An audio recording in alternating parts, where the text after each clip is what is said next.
اللہ رب العزت کی ناراضگی کی کچھ علامات یا نشانیاں۔ جب خالق کائنات کسی سے ناراض ہوتا ہے تو علماء نے اس کی کچھ نشانیاں بیان فرمائی ہیں۔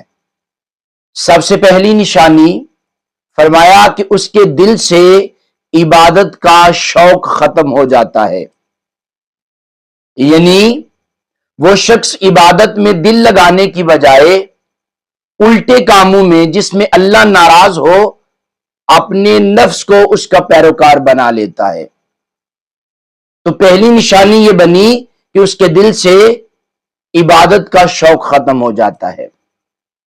دوسری علامت، گناہ کرتے وقت شرمندگی محسوس نہیں کرتا، یعنی بڑے شیر دل کے ساتھ وہ گناہ کو کرتا چلا جاتا ہے۔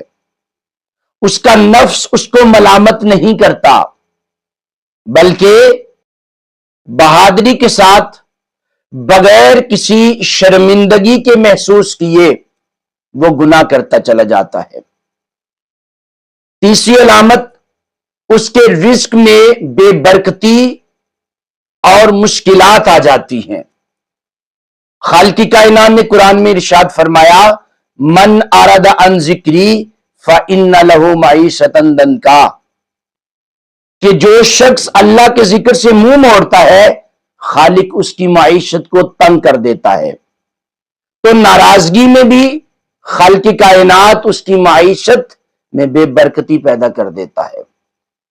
پھر اس کے بعد اگلی علامت بیان کی گئی کہ اس کی دعاؤں کو اللہ اپنی بارگاہ میں درجہ قبولیت عطا نہیں کرتا، یعنی وہ جو مرضی دعا کرے خالق اس کو اپنی بارگاہ میں قبول نہیں کرتا۔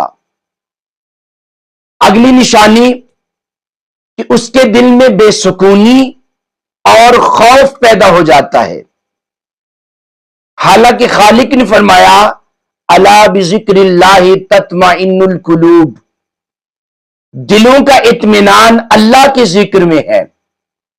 لیکن جب اللہ ناراض ہوتا ہے اس بندے کے دل میں بے سکونی اور بے چینی کو پیدا کر دیتا ہے۔ تو اگلی جو بات علماء نے بیان فرمایا اس کے نیک اعمال سے دوری اور برے اعمال سے رغبت بڑھ جاتی ہے، یعنی نیکی کی طرف کم اور برائی کے کاموں میں وہ زیادہ حصہ لیتا ہے، گناہوں کے کاموں میں وہ آگے آگے پیش ہوتا ہے۔ اور آخری علامت جو علماء نے بیان فرمایا کہ صالح لوگوں کی محبت سے دوری اور برے لوگوں کے ساتھ اس کے تعلقات بڑھ جاتے ہیں، یعنی یہ وہ علامات ہیں کہ اگر کسی انسان میں پائی جائیں تو اس کا مطلب یہ ہے کہ خالق کائنات اس سے ناراض ہے۔ اللہ رزق نہیں بند کرتا بلکہ اس بندے سے سجدے کی توفیق چھین لیا کرتا ہے۔ تو خالق کی بارگاہ میں دعا ہے کہ خالق کائنات ان تمام علامات جو اللہ کی ناراضگی کا سبب بنتی ہیں ان سے بچنے کی رب توفیق عطا فرمائے، اور اللہ اپنے حفظ و امان میں رکھے اور شیطان کے شر سے ہمیں محفوظ فرمائے۔ آمین یا رب العالمین۔